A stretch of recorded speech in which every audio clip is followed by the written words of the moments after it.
Oke, assalamualaikum warahmatullahi wabarakatuh. Perkenalkan, nama saya Riki Nugraha dari Sosiologi Ganjil 2018, kelas Indralaya, Fakultas Ilmu Sosial dan Ilmu Politik Universitas Sriwijaya. Oke, di sini saya akan mendeskripsikan atau menjelaskan kepada rekan-rekan semua secara singkat, yaitu tentang cara melibatkan masyarakat di dalam pemetaan sosial. Oke, hal yang pertama yang harus kita ketahui yaitu apa itu pemetaan sosial. Oke, pemetaan sosial itu sendiri adalah sebuah cara untuk memperoleh gambaran utuh mengenai kondisi sosial di dalam suatu masyarakat itu sendiri.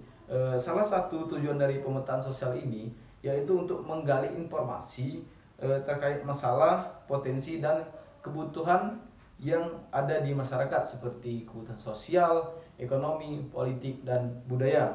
Sehingga pemetaan sosial dapat diartikan sebagai alat untuk mencari atau mendeskripsikan atau mendefinisikan suatu kondisi sosial di dalam suatu masyarakat.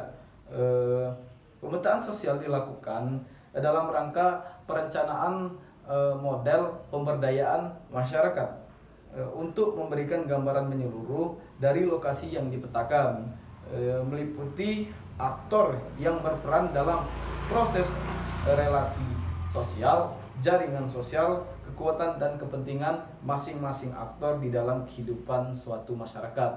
Oke, di sini saya akan jelaskan metode atau alat untuk melakukan melibatkan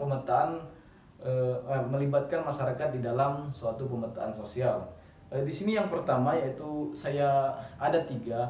Yang pertama yaitu dengan melakukan melalui survei formal. Oke, di sini saya akan menjelaskan survei formal itu adalah survei formal dapat digunakan untuk mengumpulkan informasi standar dari sampel orang atau rumah tangga yang diseleksi secara hati-hati. Survei biasanya mengumpulkan informasi yang dapat dibandingkan mengenai jumlah orang yang relatif banyak pada kelompok sasaran tertentu. Di sini saya akan menunjukkan beberapa metode survei formal. Yang pertama yaitu survei rumah tangga. Yang kedua yaitu kuesioner, indikator kuesioner. Yang ketiga yaitu survei kepuasan. Yang keempat yaitu kartu laporan penduduk. Yang kelima yaitu laporan statistik. Selanjutnya di sini saya menggunakan metode penilaian cepat. Metode ini merupakan cara yang cepat dan murah untuk mengumpulkan informasi mengenai pandangan dan masukan dari populasi sasaran dan stakeholders lainnya mengenai kondisi geografis dan sosial ekonomi. Metode pemantauan cepat ini meliputi yang pertama yaitu wawancara informan kunci, yang kedua yaitu membentuk forum grup diskusi, yang ketiga yaitu wawancara kelompok masyarakat, dan yang keempat pengamatan langsung ke lapangan. Yang kelima yaitu survei kecil. Selanjutnya yaitu di sini ada metode partisipatorik. Metode partisipatorik merupakan proses pengumpulan data yang melibatkan kerjasama antara pengumpul data dan responden yang kita temui di lapangan. Pertanyaan-pertanyaan umumnya tidak dirancang secara baku untuk yang ditanyakan kepada responden itu, melainkan hanya garis-garis besarnya saja. Topik-topik pertanyaan bahkan dapat muncul dan berkembang berdasarkan proses tanya jawab kepada responden yang kita temui. Di sini terdapat banyak sekali teknik pengumpulan data partisipatoris ini, tapi saya hanya menjelaskan dan kepada rekan-rekan yaitu hanya 4 yang mencakup penting dalam metode penelitian partisipatorik ini. Yang pertama yaitu penelitian dan aksi partisipatoris.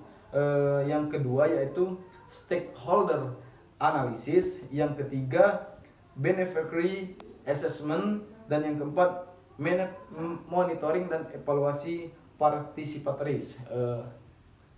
Itulah macam-macam metode atau alat yang dilakukan untuk melibatkan masyarakat di dalam pemetaan sosial.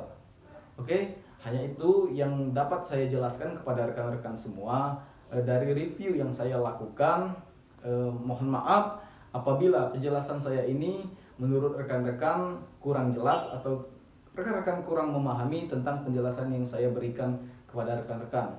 Oke, sekali lagi saya mohon maaf. Terima kasih. Cukup sekian video pendeskripsian review tentang cara melibatkan masyarakat di dalam pemetaan sosial. Oke, terima kasih. Wassalamualaikum warahmatullahi wabarakatuh. Hidup mahasiswa.